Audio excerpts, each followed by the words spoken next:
Hello everybody, my name is Benjamin Bloom. Another day in paradise here in southern France and another set of games. Game week number 4 in the Championship. All the cliches, here we go, thick and fast. And as the as Mick McCarthy used to say, Saturday, Tuesday. It's a 3-game week. These are absolutely vital, and can anyone pull up the massive 9 points over that 1 week really goes a long way. As you can imagine, the games are split over Tuesday and Wednesday. So if you're watching after Tuesday, you can have a laugh at my predictions. So hopefully you'll get to see this before all the games are played. Top of the league, Leeds United, they are at home to Brentford up at Elland Road. 7 points from 3 games has put Leeds top of the league. Exactly the same starting lineup over all 3 of the first games. The only player not there last season is Ben White, who's slotted in there at centre-half. Otherwise, it's a well-oiled machine for Bielsa. And I wonder who he slotted in there for from last season. Yes, Pontus Jansson's going to have a fun time, isn't he? Going back to Elland Road for the first time with Brentford. Bench looks strong. Alioski and Keita, Costa, Clark, all in the background for minutes, as I say, during this 3-game week. Brentford, 12th, 4 points from 3 games, right down the middle, win, draw, loss. The Janssen subplot will be interesting. He was quite a beloved player at Leeds while he was there. I don't think they're his biggest fans now. It'll be interesting to see how the reception is for him. Bit of a sense that he wasn't around when he needed to be towards the end of that last season, although the whole team did fall off a cliff at times in that run-in, didn't they? But Janssen not involved in the playoff games, and then never really returned back even into the building even slightly. So maybe he's burnt his bridges there with the Leeds fans. We'll see about that subplot. Thomas Frank is managing this massive turnaround in the squad. Remember last time, though, they did beat Leeds and they drew up at Elland Road. It's really loads of players in, loads of players out for Brentford. Raya is a new keeper. The 3 centre-halves, we had Janssen, Racic, Pinnock. Jean-Vier is the only one there from last season. Henry and Dalsgaard, the wing-backs, were around last time, but Norgard and Jensen weren't, the central midfielders. Then you've got Mwembo and Canos wide. Obviously, Canos was there. Ben Rama is in the background now as well. Watkins is 2 from 2 since he's been playing down the middle, replacing Neil Maupay. So it's a task. It's one very settled team against one that hasn't stabilised itself yet. Possession reigns in these games. Both sides similar, although Brentford don't quite have the pressing intensity that Leeds do. Prediction for this one. I can't really go against Leeds at the moment. I know Forest got the draw there last time out at Elland Road. Let's go for a home win and Leeds to be putting up a pretty decent total by the end of this week. Second place, Charlton, who had a really super starter at home to Forest. Charlton also 7 points from 3. They're taking chances, they're making chances. They've got a striker who's scored in every game in Lyle Taylor.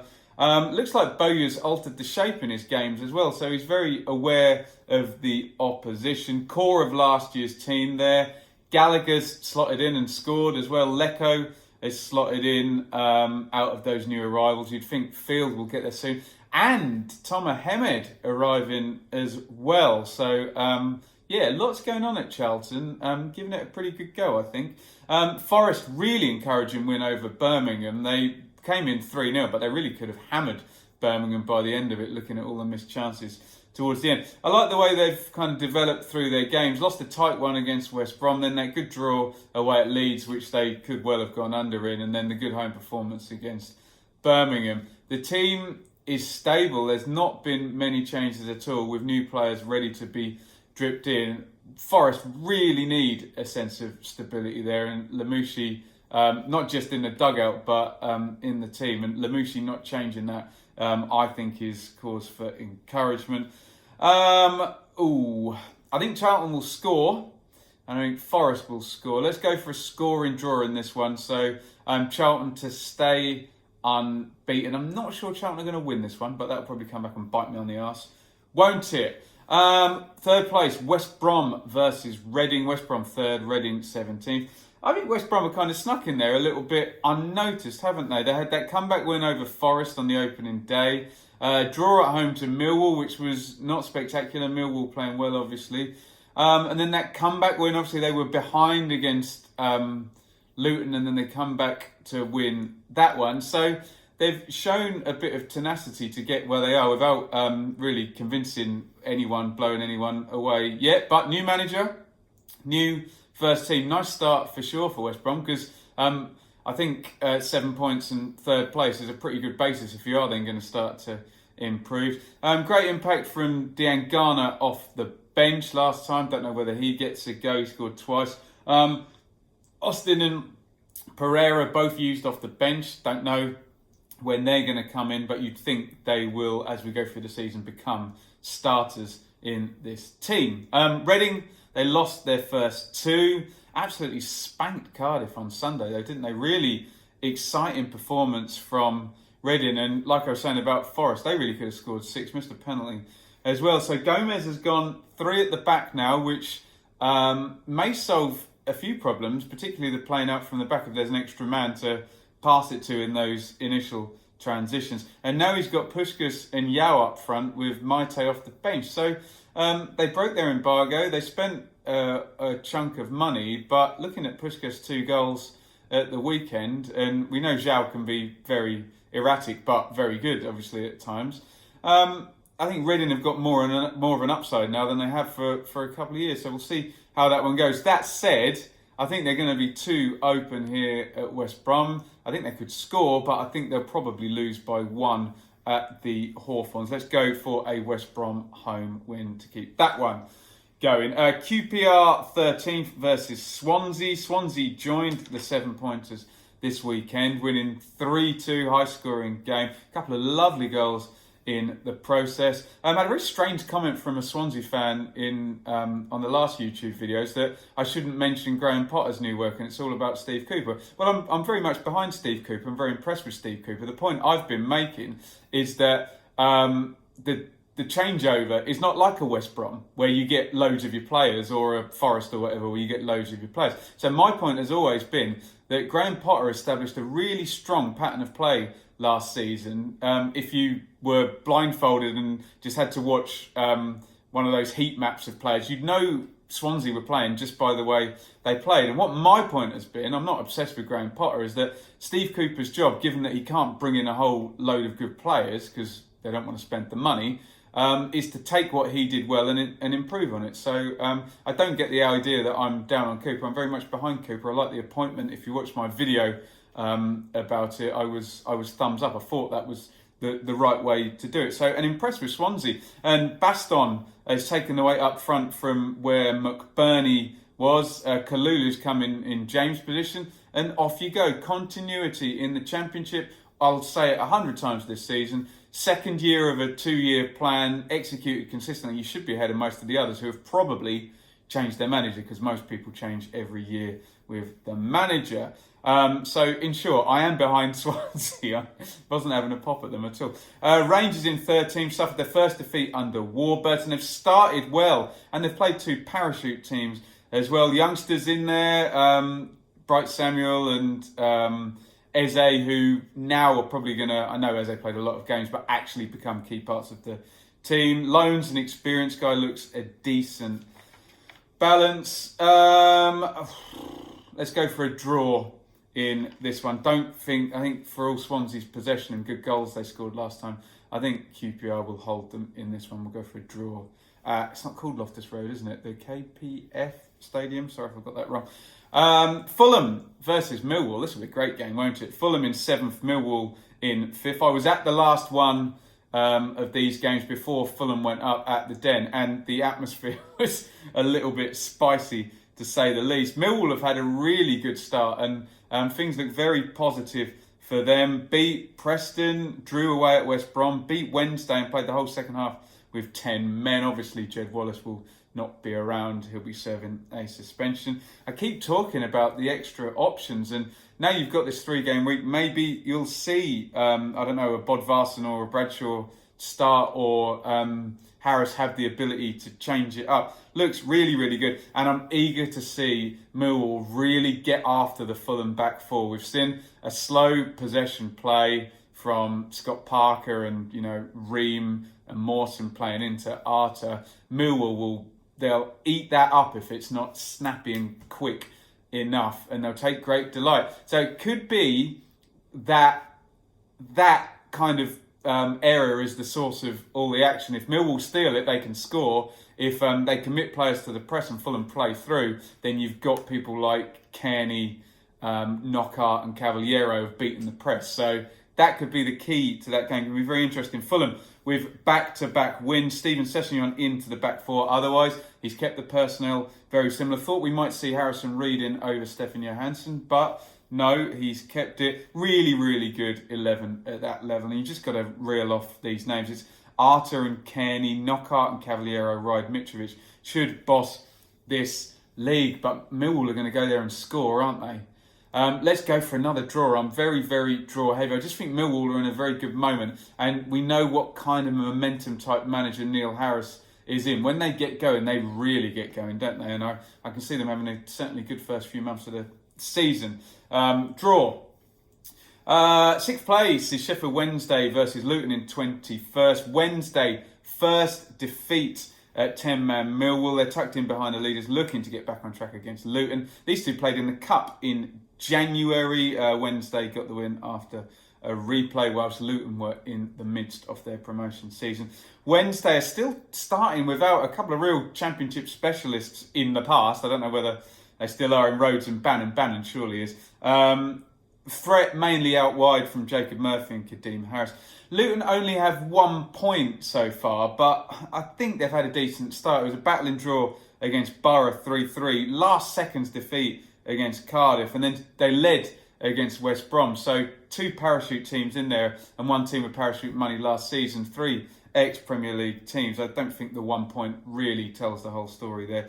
Craney and McManaman are the only ones in from last year. And interestingly, it's players in the same position where the other options are in Bree and Brown, as Luton try and replace those 2 impressive fullbacks that they did. So they need a victory soon. I don't think they're going to get it at Wednesday. I think Luton play narrow and Wednesday have good wide players. So this should be a good match-up at Hillsborough. I'm going to go for a home win for the Owls. Luton will come good though, but the points aren't coming very quickly. Derby County, 8th place versus Bristol City in 11th. This was a pre-playoff playoff. If you remember, there was that vital game at Ashton Gate where it's basically winner takes all to come in and steal that 6th place. I dare say both teams would kind of be happy to be in that position this season, sneaking into the playoffs. Rams unbeaten, a win and 2 draws. Nice stable 11 as well. Koku's playing it like Lamouchi's playing it down the road at Forest. You've got Lowe deputising for Bogle. Waghorn off the mark with a double at Stoke as well. Still no sign of Bielik, who came in for some money. We'll see when he gets up to speed. All change at Bristol City. New broom really for Lee Johnson. 3 at the back now. Rose now a starter at left wing back. Nagy is now a starter in central midfield. Palmer, I think I've got high hopes for him this season. Could be a start off the front of Vyman and Afobe, who got his first goal, and the 18-year-old kid in the background, the £7 million Masengo in the background. This one will be tight, won't it? Hard one to call. Let's go for a Derby home win in this one. Derby just a little bit more stability. Gonna take them to the win in this one. Maybe. Hey, who knows? Take all my predictions with a pinch of salt. They're usually wrong. People like them though, hey? Game number 8 is Hull in 10th versus Blackburn in 18th. I owe a big apology if you're a Rovers fan or a Boro fan. I'm using the old book. I've got not much Wi-Fi out here on holiday. I completely missed Boro and Blackburn. Blackburn obviously getting the win there. Danny Graham, 25th minute penalty. gave them their first win of the season. I missed that in my review, so I do apologise. Blackburn switched it up in that game. They went a bit more with experience, and sometimes it's just a case of putting your best players on the pitch while the system's not quite clicking, and that's what he did. Downing joined the three off the front in the 4-2-3-1 on the left. Gallagher dropped back into that position. They left out the pace of Armstrong. That meant you got Danny Graham on the pitch, who always dovetails well with Bradley Dack. It worked, so I wouldn't be surprised if he does it again and you see an unchanged team over at Hull. Hull, good point at Brentford. And I was thinking about this. They're wide guys. We talk about Cavaliero and Knockhart being great wide guys, and the two guys at Sheffield Wednesday, Palmer and Murphy. You could probably put Grosicki and Bowen straight into that Fulham team that we think looks really good on paper and not weaken, and really good wide guys at Hull. And I think those guys, look out for it again. First 25 minutes, they normally come right out of the traps. Let's go for a home win for Hull to beat Blackburn, and one other or both of Bowen and Grosicki scoring or assisting, being involved in every single goal game. Great players, those two.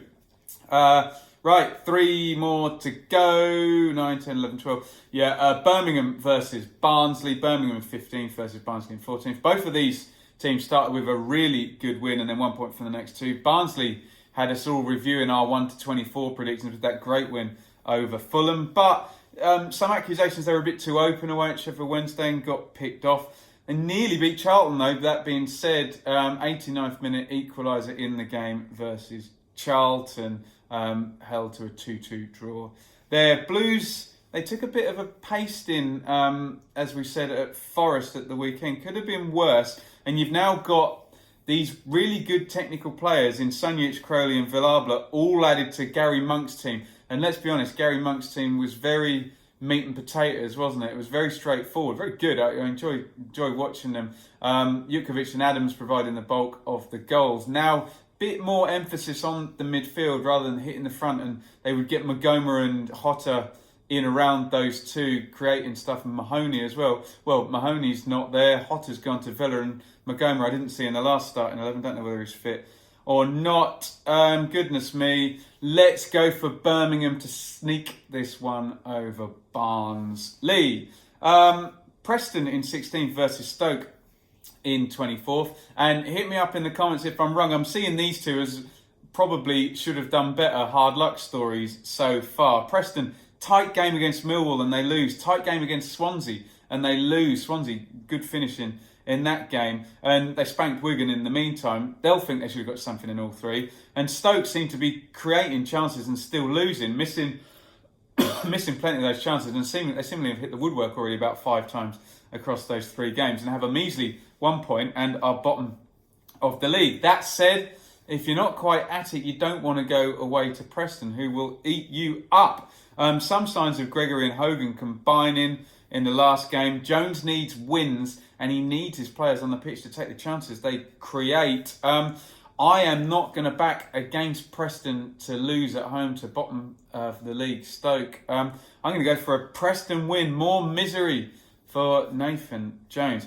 Cardiff versus Huddersfield. Cardiff, uncharacteristic, really taken to the cleaners at Reading this past Sunday. What will Warnock do? Will he go a little bit more direct and tighten everything up? He'll certainly ring the changes because he won't tolerate that kind of result very often. Be interested to see whether there's 3-4 changes in that starting lineup. Huddersfield, how will they react to the manager going? Jan Sievert is the first manager to be fired this season. Very, very interesting to see once again.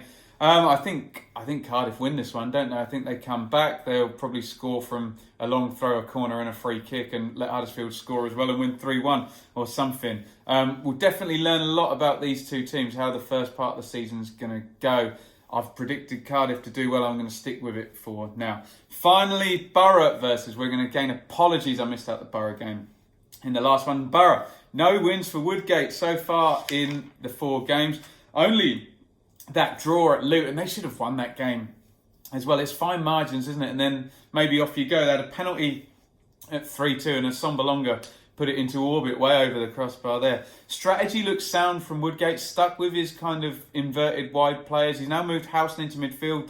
Now he's got Dyke still. On paper, it all looks fine. The players look good enough. It's about pattern of play now, and Woodgate's an inexperienced manager, so he needs to get his ideas over and working on the pitch quickly, doesn't he? They're down the bottom. What position did I say they were in? 22nd. Not good. Wigan, great win over Cardiff, but 5 goals for no reply against Preston and Leeds. They don't travel well as well. Wigan, well-worn cliche then. Only 2 away wins last season at Stoke and Leeds. Let's go for Woodgate to get his first win as Middlesbrough manager at the 4th attempt. So we're up to game week number 4. As I said, thick and fast, 3-game week. I've given my analysis, I've thrown in my predictions. If you've got any ideas, stick them in the comments. Help me out with any knowledge. Let's keep it a nice dialogue in the comments rather than the screaming blue murder that you get on some YouTube channels. This will probably be my last video while I'm in beautiful Cassis, France. So I should be back with a review. I'll probably write it on the Eurostar and deliver it late on Thursday night when I get home. Thank you everyone very much for keep tuning in over this week. We still had good numbers despite me being out of the country, so I really do appreciate the continued support. You can support me by following on Twitter at Benjamin Bloom. You can support by hitting the subscribe button on this channel and ringing the bell for notifications. And you can support me on patreon.com/Benjamin Bloom. Just a little bit of monetary tickle there helps out with all of the travel costs and everything. I hear people saying, but he's on holiday in France. Well, we all deserve a holiday, don't we? Just if you enjoy what I do, the Patreon's a little bit of fun over there. It'll always be free here on YouTube. So get involved in the comments. Get your predictions in if you do catch this before the game week starts. And any information you can get me if you support any championship team, help me out. Help me and help this become the place to go for really good championship analysis. Right, I'm going to get this uploaded on the terrible Wi-Fi, and then I'm going back out there, you can see over my shoulder, and sunbathing with the other Europeans. Bring it on and enjoy the midweek round of games. 3-game week, we love it. Championship virtually every day. Bring it on. Thanks for watching. Over and out. Goodness me, what's happening in the background?